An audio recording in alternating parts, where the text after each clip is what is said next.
Anong reaksyon ng mga tao naman sa kagawaran? Dahil ka-appoint lang sa'yo, eto na kaagad. Tumuto. Papapasok-pasok mo pa lang dito, inuutusan mo na kami mag-commute. Ano po reaksyon? Ang ginawa ko po kasi, nilabas ko muna yung memorandum circular, yung kautusan, bago ko po sila kinausap. So, parang chinikmate ko muna nung labas ng kautusan, kinausap ko sila isa-isa.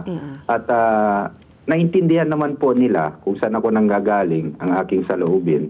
At sinabi ko po sa kanila na kailangan damay-damay kami dito. So, full support naman po sila at ang the reports that I received, kasi sabi ko po, it's starting September 17.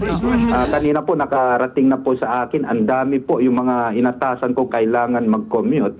Ang dami po nag-commute kanina, so pinapakompile ko lang and I will ask them o ano nakita nila, ano magiging rekomendasyon nila. Secretary Lopez, indefinite ba? Yun lang. Indefinite yung ano? Hanggang kailan po? Indefinite, ma'am. Definitely indefinite until we see significant changes sa transportation natin. Secretary, babalikan ko lang yung sinabi nyo earlier, no? Sabi nyo nga that's why you also went through the trouble, no, of experiencing commuting, and then kasi nga sabi mo parang it was different, no, from the reports that you were getting. Tapos ikaw, when you also experienced it firsthand, iba, tiwali, ano tawag doon? Tiwali or whatever. Ang tanong ko, dito po sa mga nakuha yung mga reports muna, ano ba yung mga dapat yung gawin para po yung commuter experience ay maging safe and comfortable? Because you said you got earlier reports na parang sabi nyo, okay, sabi nila okay. Pero ikaw, nung experience mo firsthand, hindi pala okay. So, ano ito mga maling mga report po na umabot po sa inyo na kailangan na bigyan pansin agad-agad?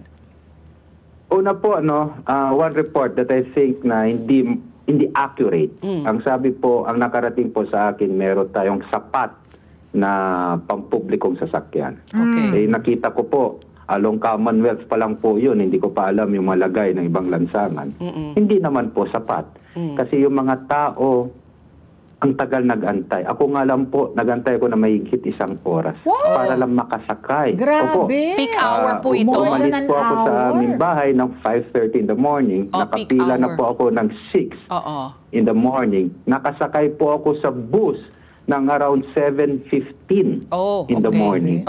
Ganun po kahirap.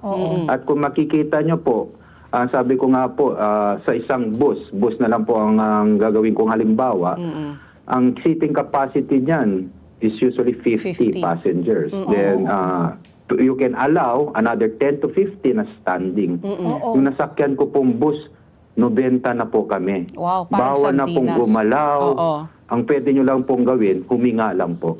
Magkakapalitan na kayo ng mukha niyan. Alam mo, Secretary, mabanggit ko lang yung social cost po niyan, na yung ating pangkaraniwan pong kababayan, they have to leave very early, leaving their family behind. Siguro yung mga anak nila tulog pa, kailangan na nilang bumangon, pumasok kung ganun katagal, no? Bago kayo, mahigit 1 oras, bago kayo makasakay, papuntang trabaho, buong araw ka magpapagal. Pag uwi mo, yan din ang bubunuin mo. And then, yung Filipino family separated by this, no? Na hindi na sabay-sabay naghahapunan.